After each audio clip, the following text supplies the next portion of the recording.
Welcome back everyone, hope you're all doing good. Got a really nice tandem clip for you, starting off with a reverse entry, some 360s, big drift angle, nice tandems, and we got a crazy tune for you today on the Nissan 180SX, otherwise known as the Pheonix NX in-game, getting mixed up there. But yeah, I'm going to show you where to find this car in the game, the exact body kit I'm running, all the tune setup, and this tune works really good for any adhesion, steering wheel, controller, keyboard. As you can see, easy stunts, 360s, reverse entries, tandems, perfect tune, nice and balanced. Let's check it out. So jumping into CarX, you want to go to the catalogue section, and if you want to find this car, the Nissan 180SX or the Pheonix NX, it's class 2 and a third car along. If you want to use the same kit as the one that I'm using, go for the Pro Flow. But any kit at all you want to use, any different parts, isn't going to affect the tune, still drifts really nice. So any body kit, any parts, that's where to find it in class 2. Also for the mods, if you do have Ultimate, you definitely want to go for that. If you don't, just use the drift setup and do as much as you can. But basically with the Ultimate mod, it gives you full access to everything in the dyno stand, all the tuning. If you don't have it, try and unlock it and just do as much as you can with the drift for now. But yeah, now let's jump into the tune setup, check it out and talk you through it. As always, we've got a nice realistic tune setup. This is tuned like a proper real life drift car with accurate tuning. We've got a little bit softer springs than the stock, a little bit stiffer in the front though. That basically gives it a kind of Formula Drift style suspension. And also the engine's at the front for this car, so got to have it a bit stiffer at the front. The dampers are really dialed in, again accurate and realistic for this weight of car. The front toe is out and the rear toe is in a little bit. That gives you more drift angle, less understeer, keeps the car straight and kind of helps you with spinning out a little bit. Front camber, we've got minus 6 degrees on the front and minus 0.2 something on the back.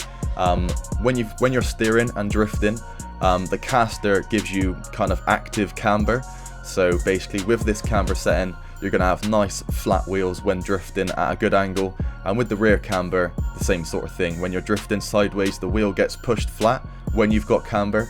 So this will mean you've got optimum grip and performance for the drift car.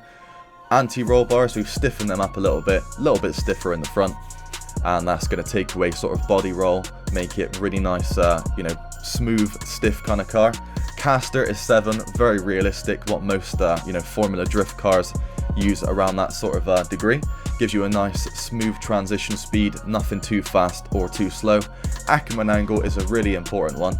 Basically the higher Acumen you have, the more drift angle the car can get, and it means you also don't get that horrible tire skid marks coming from the front, and it means you can do 360s and reverse entries without having to left foot brake and sort of mash the brake and stuff.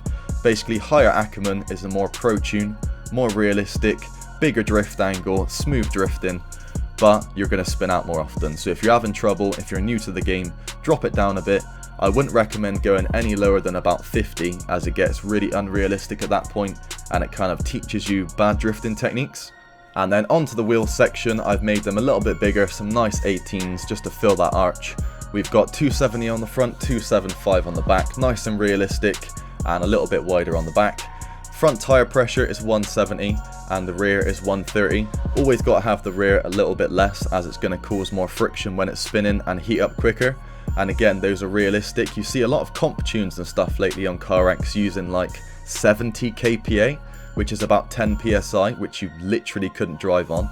Your tire would come off of the rim at about 15 psi and start to break down the tire wall. So everyone drifting on 70 kPa, a little bit crazy to me. We like to keep it nice and realistic here. So 170 on the front, 130 on the back, 100 adhesion, but any adhesion works good with this tune.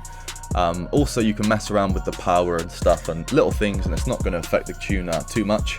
The wheel tracking got it nice and balanced, not poking out too much, but a good fitment and good for drifting. And then the tyre profile, I think we dropped that from 35 to 30 as 35 was just a little bit too chunky for the tyres.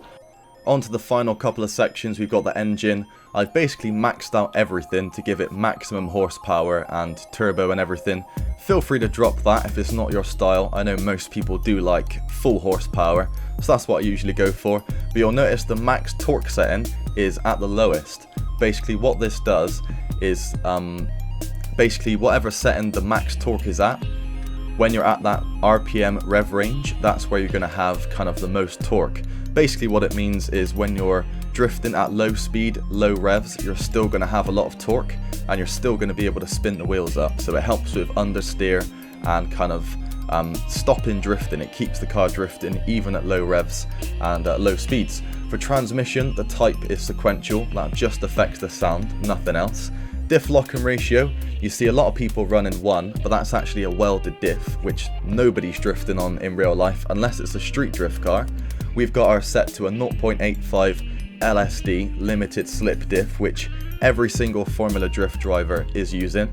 So again, this is kind of a comp pro style build, keeping it 0.85. If you want to go for a street build, I guess you could put it up to 1, but it's a little bit high horsepower for a welded diff. I don't think you need it. It's probably going to make things harder. For the final drive, I think I've lowered that just to stretch out the gears a little bit and give it a little bit more length to it. Then the gears and everything, I've just balanced them nicely so that every single gear you can run through nicely. There's not sort of any kind of bad spots between the gears or anything. And then for the braking, I've dropped down the brake torque, so you've got a little bit softer braking, not so harsh.